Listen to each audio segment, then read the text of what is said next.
Welcome back, it's me, Lou. I'm here for another action figure unboxing and review, and today from Hasbro, in their Marvel Legends line, we are featuring Chamber, who belongs to the Build-A-Figure Chode Wave. Okay, so Chamber is a popular X-Men character. If you're a longtime fan of the comic books, you'll remember him being introduced in the, I think, early 90s or mid-90s when he was a part of Generation X, which was kind of like at the time, it was kind of like the replacement to the New Mutants. It was the younger group of X-Men led by Banshee, White Queen, and then he served alongside characters like Monet, Husk, and Jubilee. What we have here is Jono's more adult look, as he appears in the X-Men comic books.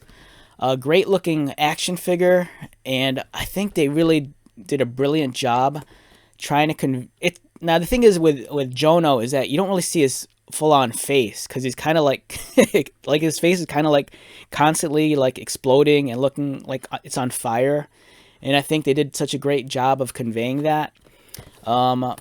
It's a very different look for an X-Men character, and the one thing that I think is really cool is that if you're a customizer or kit basher, I think the base body here has a lot of potential. It looks really, really cool. Also included is Chode's arm, and then Jono has an extra pair of hands, which are fists. Alright, so one of my favorite Chamber stories was maybe close to like 20 years ago. I think it was in the pages of, it was either X-Men or Uncanny X-Men. At the time, it was being written by Chuck Austin, and he had Chamber involved in some sort of like a love affair with a pop star. It's kind of like this was during the period like when Britney Spears was like at the height of her career. And in the comic book, this pop star took a real liking to Jono, and then they kind of had this affair going on. And I thought it was kind of neat. Extra pair of hands. We have the fists.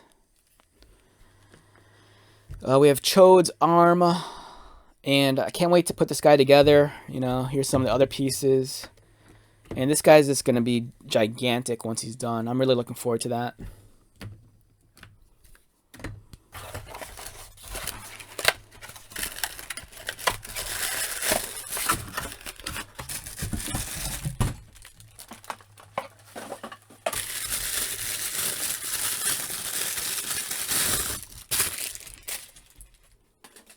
Yeah, this is a great looking figure. Dude, I'm liking this a lot.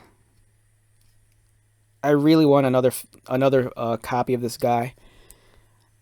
Yeah, this is like one of my... Right, so right now it's January 18th, 2024.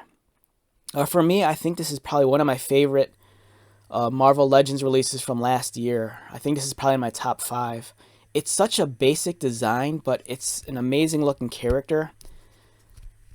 You know, I think they really did him justice. Like I said, it seemed like a hard figure. It seemed like a hard character that would translate into a figure because his lower mouth is kind of just non-existent. Like I said, he's like almost kind of like this constant rage, thermal nuclear reactor kind of face, and it looks wild.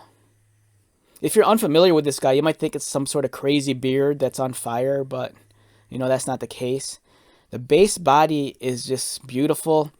Again, if you're a customizer, this has so much potential for like being something else. Like if you want to make a custom Ghost Rider figure, this is a great body to have. Man, this is really cool. The shade of black is really nice also.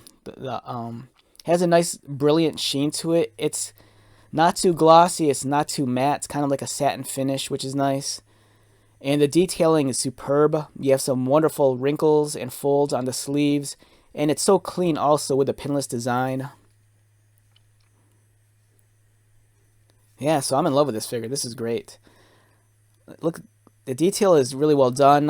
Kind of have like some nice shadowing going on around the eyes. This is like really capturing him at his most angry and most fierce.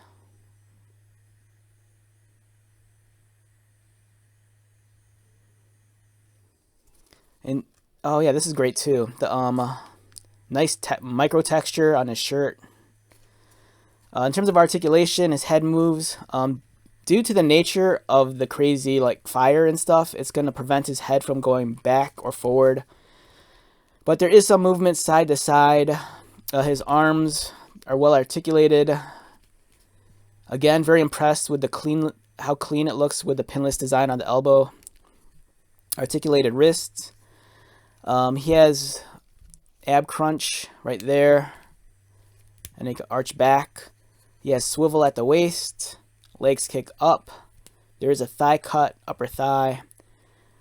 Unfortunately, the pins are exposed on the knees, but I think that's forgivable. It would be a perfect figure if it was pinless like the sleeves, but it's still really nice. It's not too obtrusive. And then he has ankle articulation, and mine is kind of stiff.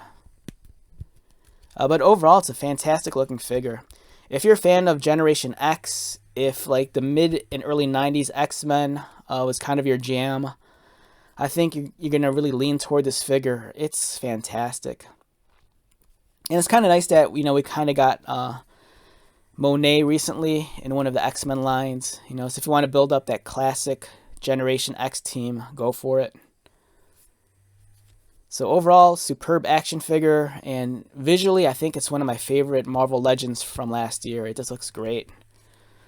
Alright, with that being said, let's wrap this one up. Once again, my name is Lou. If you're new to my channel, welcome. If you are a returning viewer or subscriber, thank you so much for your continued support.